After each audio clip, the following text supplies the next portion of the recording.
Today I'll be showing you guys how to create this, which you might be looking at. I'm like, okay, well, this is a forest, probably made with some PCG, but really the main thing about this, and something you might be noticing as I kind of run forward here and things appear, is that one, it is partitioned, just using the Unreal's PCG HiGen partitioning, but also I can run in this direction for quite a while without any issues. And in fact, I've been running this direction for quite a long time. And honestly, I can keep running for an infinite amount of time and I will never run out of places to go because this is fully infinite terrain created with PCG. And yes, this is actually a landscape with grass. So using the landscape grass for the grass here and using PCG to spawn the trees. And there's some rocks scattered around as well. And they are all popping in at different intervals here, all through the power of PCG. And this is not specifically the best way to do this, most likely, but I want to show you guys that you can use this to create effectively an infinite world. So with that in mind, let me show you how it's done. To get started, as always, make sure you have PCG turned on by going to Edit Plugins, searching PCG, and make sure your procedural content generation framework is enabled. Restart your engine as needed. Because the first thing I want to show is how to actually spawn and have this graph effectively follow us. And that is by creating a PCG graph in the world and then having it follow the player effectively. Now, you don't need to do this on tick even. You can do this once a second, once every few seconds, but effectively you move the volume to where the player is, and that is how it grabs the area. And the area is always consistent because we're using partitioning. And in terms of the world position, that doesn't move because the partitions are all world space already. So with that in mind, let me show you some stuff. I'll start with right-clicking and going to Blueprint class, and there's going to be a type actor. I'll be calling this BP_PCG follow player _ base. So that way, once we set it up, I can create children of it to make customizing this a lot easier. I'll also grab a blank PCG by going to PCG graph, empty graph. And so it needs something here. This is going to be your PCG just base test. Just so we have something to put in here for demonstration. Let's go ahead and open up the PCG follow player base. And here we're going to need a few things. We're going to need a box collision. This is effectively the volume that you get when you just drag in the PCG graph itself. Only a few things we need to change. We need to change the size of the extents here. So I'm going to make them quite large, be 5,000 by 5,000 by 500. The height is not as nearly as important. And we're also going to add a PCG component. And in the component, we're just going to plug in the default graph here, the base test that we created. As I mentioned, we're going to need to have this blueprint follow the player. So in the event graph, I'm going to need begin play. So I'm going to remove these. On event begin play, I'm going to do a set timer by event. And basically, I'm going to tell it how often do I want it to move to the player. I'll start it with 1 second. And then so it's controllable when we create children of this blueprint, I'm going to right click on the time and promote to a variable. I'll just save it as time. That is fine. We're going to make sure it is looping and max once per frame is completely fine. There's no reason for it to ever move to you multiple times a frame if there's a lag spike or something happens. Here we take from the event and drag out a search for custom and add a custom event. I'm going to call this move to player. So the thing we want to move isn't really the actor. It's actually the box collision here because that is the bounds. So we're going to take the box and drag it out. And from here, I'm going to drag out and do a set world location. We don't need to set world rotation, but location absolutely. And the new location is going to be where the player is. Now to get that is very simple. All we do is right click and search for get player pawn. And then from here, we can do get actor location, which will automatically be in world space. So we'll just plug that in and that will work. So now if you want to take a look at it, we can go back to the box here, turn off hidden in game. At this point, we can bring in the blueprint and just put it right at origin. It doesn't really matter. And then hit play. You'll see there's our bounds. And if I go ahead and move this, you'll see as I move every 1 second, it will move to my location. So awesome. That is working really well. Okay. So the first part of this is done. The second part is to make sure that the settings for the partitioning and the HiGen in PCG is set up. I'll re-enable hidden in game here and I'll go to the PCG component. And here I want to change the generation trigger from generate and load to generate at runtime and turn on is partitioned. And then if I open up the PCG graph in here, I want to make sure is hierarchical generation is enabled. We can change the grid size here. Now for this base test one, I'm going to set it to be something very low. Let's say 800. Since this is my test one, I'll be showing this off relatively quickly compared to the ones going forward. What I'm going to do is use a create points grid node, and the grid extent, which is half size, is going to be 400 by 400 by 50. That is fine. The coordinate space needs to be local component because it has to be per partition. And then to make it easy on myself, I'm just going to drag out and do set attribute, and I'm just going to set the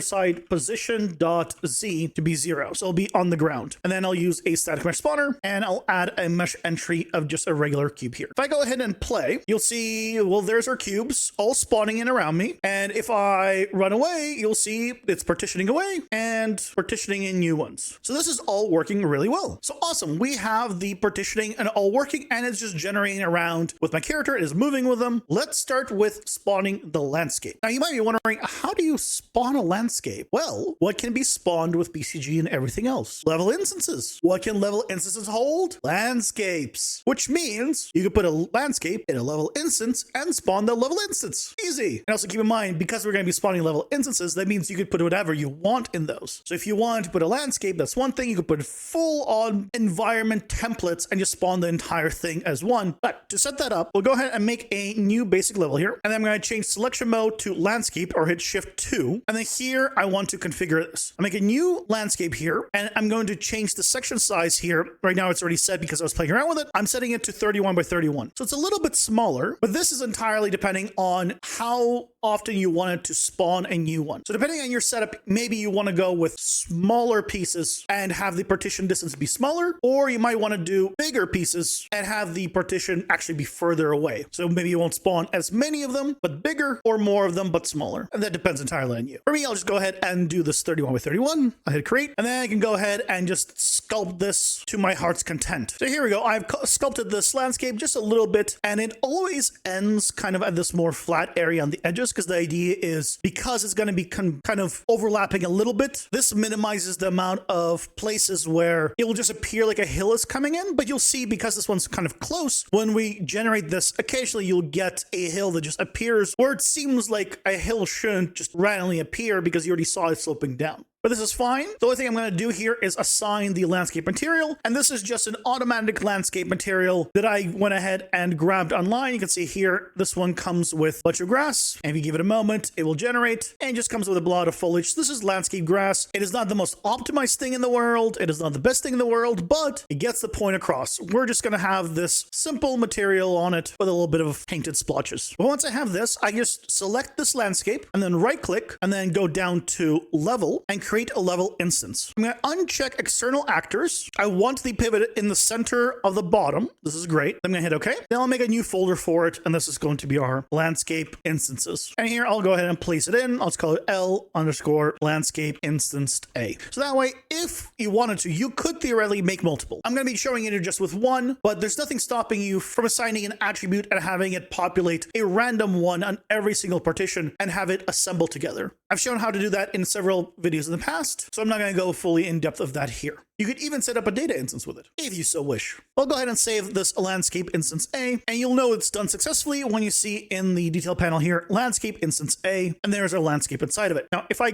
grab my player start here, it is going to be under the ground, so I'll just move it up into the air, press N to snap it to the bottom, hit play, and let's give it a moment, and you'll see it is not generating the grass. Why is it not generating the grass? What's going on? Well, this is a bizarre one. The way to fix this is by going into your level instance and hitting edit here under level instance. You'll see in editor, right, it's always still spawning it. Editor's always been fine. Then you want to select your landscape and then scroll down to the HLOD section. Once you're in HLOD, down here it says include actor in HLOD, whether this actor should be considered or not during HLOD generation. Turn it off, hit save, and then when you play and give it a moment, you'll see there's the grass generating in. And you might be thinking, well, hold on a second, I need that, or I want that. But that's not really a solution. Don't worry. Go back into edit, reselect your landscape, and re-enable include actor in HLOD and hit save. And then hit play. And when you do that, you'll see the grass is still all generating in. And by the way, you notice that it's generating for this entire landscape, which is why I mentioned that depending on your setup, you might want to be a smaller landscape so you don't generate an insane amount of grass everywhere in one go. It's not literally in one go, it still does it in patches, but you know what I mean. But the main thing is here, you could see, for some reason, disabling that checkbox and re-enabling it fixes the grass for working inside this level instance. I'm not an expert on this. I do not know why it happens, but that is the a random solution that I managed to stumble into. If someone knows why, please let us all know in the comments below. But awesome, we have a level instance with a landscape. So let's get to spawning this. So I'm going to go back into an empty world here, and I'm going to just delete this floor because we're going to be spawning a landscape. We don't need that clearly. Then I'm going to go into our tutorial folder here, and this BP, I'm going to right click and create child blueprint class. And this is going to be our BP landscape spawner. I'll go ahead and open it up. And in here in the top right, we can change the time. How often do we need the landscape to spawn? Or rather, how often do we want to move the bounds to the player? Landscape's pretty big. So honestly, you can get away with not updating it very often, but again, it depends on the size of yours. I'm perfectly happy with it updating once every 5 seconds. Does not need to be often at all. This is perfectly fine for me. So because we already set up this base test, I'm going to duplicate it and I'm just going to rename this to HiGen Landscape. And I'll plug that into our new blueprint instance here. And let's open this new PCG graph up. I'm going to kill everything in here because now I'm going to be spawning one landscape per partition piece. So to do that, I'm just going to right click and search for get actor data under spatial here. I'm going to change the mode here to get single point because we only need one. So it's going to get itself. And from the get actor data, we have a few things. The first thing I want to do is apply the scale to the bounds. So if you were to scale the actor in the world, it wouldn't just scale the landscape as well. Well, this box effectively. So I'm keeping this box all at 1.0 scale. I'm keeping this at 1.0 scale, but this just guarantees that I won't be actually scaling the landscape down the line.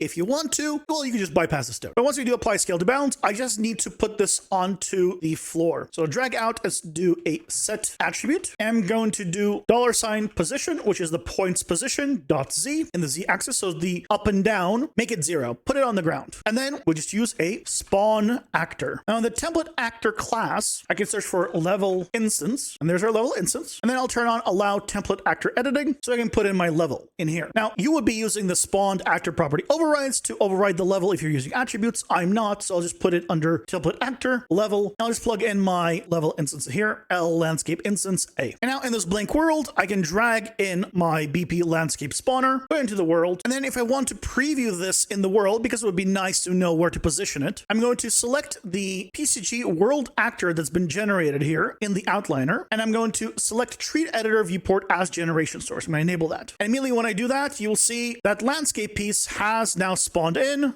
if I fly out, it will ungenerate. Fly in, it will generate. So you'll see it is working, but hey, what's going on here? Well, it's generating way too many of them. It's generating an insane amount of them. Because in this one, because we duplicated it, we're still at 800 here. And we definitely don't want to be generating a new landscape every 800 units. Let's go ahead and change that 800 to something like 12,800. That's a little more reasonable. And now, well, that is a lot better. And you can see there, that's the partition, and you can see how it's overlapping here. So because I made it go really far through, it is now overlapping in areas. But again, that means in places like this, where you could see it is the two different kinds, it is going to look like part of it just appears when it connects here, which can be adjusted a few ways. One, you can build your landscape size and you can just scale it inside the level instance to fit perfectly inside of a partition of whatever size you want, or you build knowing that and you build according. Entirely up to you. But this is looking pretty good. I'm going to take my player start and I'm going to just move it somewhere here and press N to snap it down. Then I'm going to hit play and you'll see there's our stuff and there's our grass all now spawning in because again, we've made that grass work. And now I can go ahead and run in a direction. And the main thing you will see as I continue to run, it will start generating, well, not only the grass, which is just distance culling, but it'll also, as you just probably noticed there, it just popped in a new landscape. And there's another one, again, popped in the landscape. Just like that, you can have it generate landscapes now infinitely. So now let's go ahead and populate things onto the landscape. If you end up going too far to an edge before it starts generating, you might want to adjust the timing of the landscape. For example, I used 5 because it's simple, but really you probably need to be using like 1 if you're constantly running in a direction. So let's go ahead and spawn some rocks. I'll go ahead and put it into the same graph here, but I'm going to right click and do a create points grid. Because our HiGen is 12,800, I'm gonna have it be just a bit under half of that. So I'll have it be 5,000 by 5,000. And in terms of how many do I really want, I probably want at most 5 by 5. So let's do 1,000 by 1,000 in the cell size. But even then, that is too many rocks. So I'll do a select points node and I will go ahead and keep only a quarter of them. Now I want to make sure that these generate after the landscape has. So on this create points grid, I'm going to have it selected and under advanced here, I'm going to turn on execution dependency required, which will get us this input. And we can take the spawn actor from the landscape and plug that into execution dependency. So that way it makes sure that the landscape is spawned first, then this. Otherwise, because we're going to be projecting the rocks onto the landscape, if you do it the other way around, you have no landscape. And by the way, if you're wondering why I'm not using HLSL, there's a few reasons. First of all, I don't know HLSL. Second of all, from my understanding, you cannot use it with multiple landscapes. Third of all, it doesn't support collisions at all. So there's many things that are kind of stacking here that make me not be able to use it, starting with me not knowing HLSL. Maybe if I was very advanced on it, there's a workaround for it, but at the very least, GPU spawning does not allow collisions to begin with. So once we selected these points, I'm going to use the set position Z here on them, and I'm going to set their position Z to be 5,000 units in the air. So that way I make sure that they're up in the air and they can be projected down no matter what. So from here, I'll use a raycast node from a world raycast, and the default is already line infinite using position, and our filtering, it is already including landscape. So it's already all set up for me. So awesome. It's going to go ahead and project it. Then what I want to do is I want to change the spacing of these rocks in terms of the partitioning. So from here, I'm going to drag out and search for change grid size. Now this needs to be smaller than your current one. So mine is 12,800. This needs to be smaller. I'll go ahead and change this to something like 1,600. So the rocks will stop effectively spawning in after this distance because that's where the partition kind of ends. So from here, I can use an intersection node to make sure that we're only keeping the rocks in here in this grid size. And then this time we'll use a static mesh spawner. And here I'll just add a mesh entry, and then we'll search for boulder and grab our PCG boulder 02. If you don't have this, by the way, just hit the gear icon and make sure engine and plugin content is enabled. On the create points grid,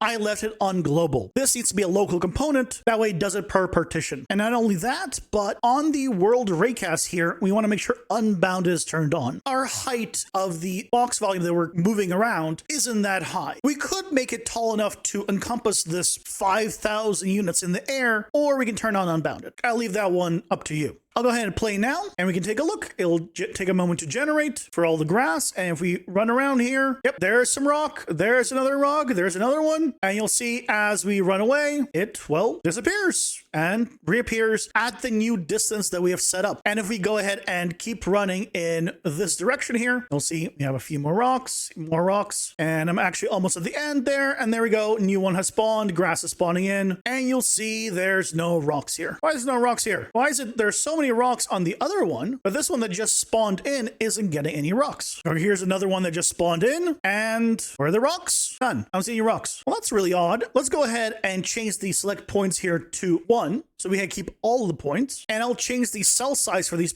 rocks to be something like 500 by 500 instead of 1,000. So we just get a ton more rocks to really visualize this. And one thing you might notice is for a moment there, it looked like the rocks were underneath here, and they're not in that main starting area. They're kind of only outside of that partition. So here are all the rocks. So what I have found is that it only really works when it's separated. This changing the grid size does not work very well, at least when within a single graph. Again, these are now spawned in, and you can see there's no rocks here. So what I have personally found that works really well is making multiple blueprint / graphs that kind of move with you. And the reason is those rocks that we're kind of trying to spawn in, we're having the grid move every 5 seconds. But the rocks are spawning in far closer distances. So sometimes you might want to do a smaller value. And in general, this allows us to say, hey, one needs to be spawned before the other. And it seems like it works better. It might not make sense right now, but let me show you with the actual implementation. So what I'm going to do is take this HiGen landscape and duplicate it. I'll rename this to HiGen rocks, and I'll duplicate the landscape spawner, and I'll rename this to rock spawner. So in this rock spawner, I'll select the PCG component, and I'll replace it with this HiGen rocks. And then this HiGen landscape, we're just going to remove the entire rock section, and the PCG rocks, we're going to remove the landscape section. We do still want to wait for the landscape to be done. So for that, I'm going to right click, get actor data. The actor filter is going to be all world actors by class, and we need to plug in our BP landscape spawner in here. And that needs to be our execution dependency. And now on this one, instead of using this change grid size, I'm going to change it manually here to be 1,600, and I'm going to remove this change grid size intersection, plug it all the way through. And on this blueprint rock spawner with the root here selected, I can change the time here to be 1 second. Now I can take this blueprint rock spawner, drag it out, and place it at origin. You can see there's a lot of rocks. That is way too many rocks. That's because our create points grid here is still set up for the original size. So since we changed the HiGen grid size to be 1600, let's change this create points grid to be 800 by 800, and maybe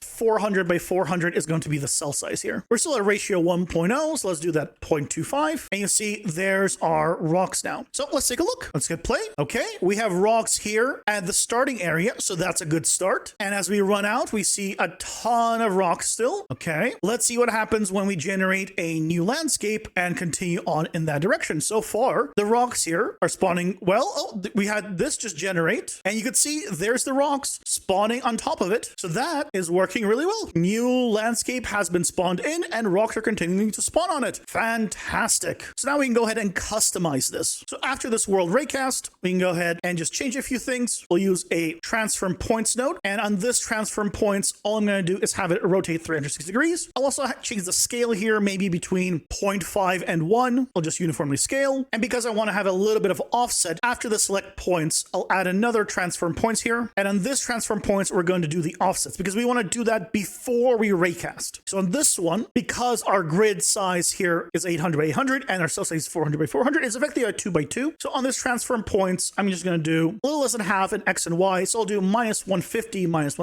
to 150, 150 in X and Y. Again, before the raycast. And now I hit play, you'll see, there we go. We have a little bit more variation. Now there's probably way too many rocks now. They can see they now blend a lot better. And this is working pretty nicely. Again, I've been running in that one direction this entire time. I can absolutely run in this direction now, and you'll see all the rocks are now spawning in. So with the rocks spawning in, and there's landscape, and you see just right there, you see how it spawned in this area? This was the overlap. So this is where showing the landscape is a little bit too big for the partition size. So again, as I mentioned before, you can scale it to different sizes to fit better, but this is a proof of concept effectively. So this is all working. Fantastic. Let's spawn in some trees. So just like the other one, I'm going to just duplicate the rock spawner or the landscape, doesn't matter which one. I'll call this tree spawner for the blueprint, and I'll duplicate the PCG graph, and I'll call this HiGen trees. Open up the tree spawner, select the PCG component, and plug in the HiGen trees. I have these a little bit longer distance, so I'm going to change the time here maybe to 3. Every 3 seconds, move this one. And then in the PCG graph itself, we're going to use a similar thing, except this time I'm going to change the HiGen default grid size from 16 to maybe 6400, which means the create points grid size can be something like 3200, or really we'll just make it a little bit less at 3000 by 3000. The trees can be relatively dense, so we can leave this at 400, leave the offsets as they are, ratio to keep 0.25, rotate between 0 and 360,